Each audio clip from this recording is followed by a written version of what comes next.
प्रतिवादींनी वादीच्या मिळकतीच्या उत्तर बाजूने रस्त्यावर अतिक्रमण केलेले असल्याने वादीला सदर अतिक्रमण हटविण्याकरिता हा दावा दाखल करणे भाग पडल्याचे म्हटले.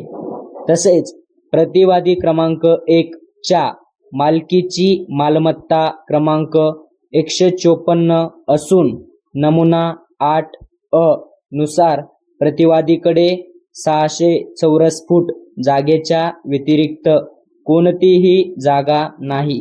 त्यामुळे प्रतिवादींनी बेकायदेशीरपणे केलेले बांधकाम हटविण्याची विनंती केली. वादीने उलट तपासात कबूल केले की त्यांच्या जन्मापासून तो मसलापेन येथे राहतो. घर मालमत्ता क्रमांक 162 चा काही भाग वादीच्या वडिलांपासून वादीला मिळाला आहे व काही भाग वादीने विकत घेतला आहे. त्याने हे सुद्धा कबूल केले की मालमत्ता क्रमांक 163 त्याने किसन गंगाराम साळवे व सुमनबाई खिल्लारे यांच्याकडून घेतलेला असून मालमत्ता क्रमांक 163 विकत घेतल्याबाबतचे दस्तऐवज तो दाखल करू शकतो. किसन गंगाराम साळवे व सुमनबाई खिल्लारे यांच्याकडून त्याने मालमत्ता क्रमांक 163 ही वेगवेगळ्या तारखांना विकत घेतली होती. किसन साळवे कडून किती क्षेत्रफळाची जागा विकत घेतली ते वादी सांगू शकत नाही. तसेच सुमनबाई खिल्लारे कडून किती जागा विकत घेतली हे सुद्धा वादी सांगू शकत नाही. परिच्छेद वादीने हे सुद्धा कबूल केले की अभिलेखात दाखल केलेला नकाशा त्याने स्वतः तयार केलेला आहे. सदर नकाशा तयार करताना वादीने कोणाला बोलावले नाही. तयार हे सुद्धा कबूल केले की त्याने प्रतिवादी ज्ञानू याला सुद्धा बोलावले नाही.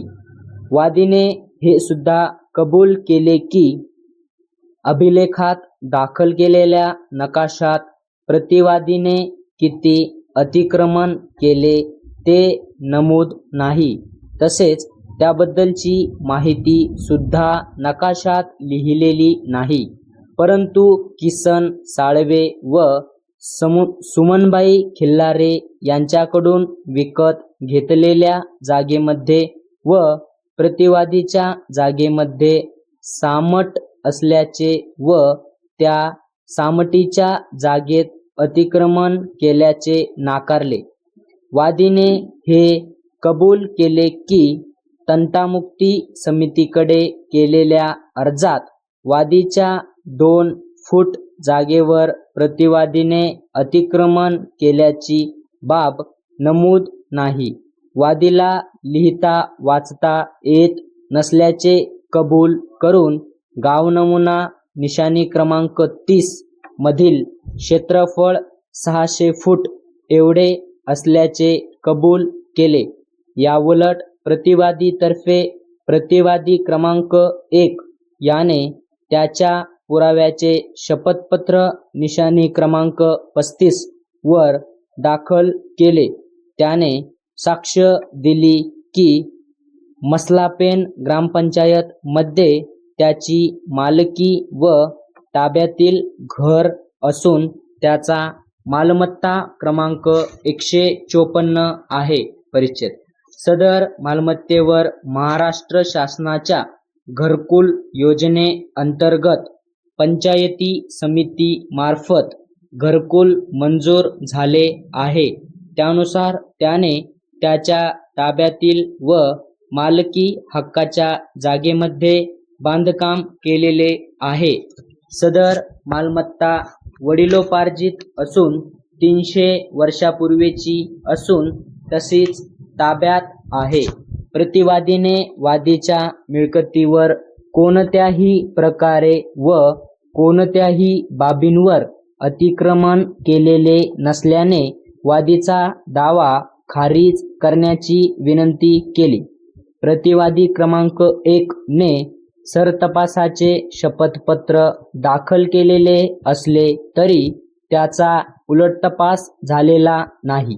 प्रतिवादीने पुढचा पुरावा न दिल्याने माझे पूर्वपीठासीन अधिकारी यांनी दिनांक 25/4/2018 रोजी प्रतिवादीचा पुरावा बंद करून प्रकरण युक्तिवादाकरिता लावले. अभिलेखाचे अवलोकन केले असता असे दिसून येते की प्रकरणात वादी तर्फे वादी हाच एकमेव साक्षीदार असून त्याचा उलटतपास झालेला आहे. तसेच प्रतिवादी क्रमांक 1 ने केवळ त्यांच्या पुराव्याचे शपथपत्र दाखल केलेले आहे, परंतु तो उलटतपासासाठी हजर झालेला नाही. तसेच प्रतिवादींनी त्यांचा पुरावा स्वतःहून बंद न केल्याने न्यायालयाने आदेश करून प्रतिवादींचा पुरावा बंद केलेला आहे. प्रतिवादीचा उलटतपास न घेता आल्याने वादीने कथन अबाधित राहिल्याचे दिसून येते.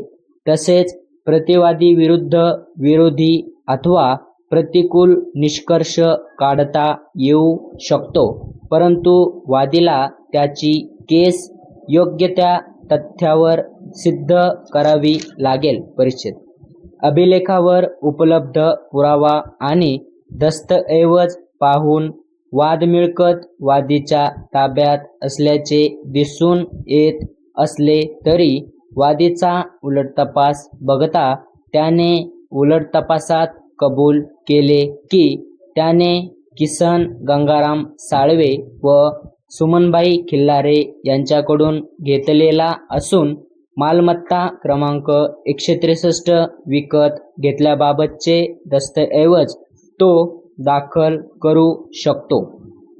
किसन गंगाराम साळवे व सुमनबाई खिल्लारे यांच्याकडून त्याने मालमत्ता क्रमांक 163 ही वेगवेगळ्या तारखांना विकत घेतली होती.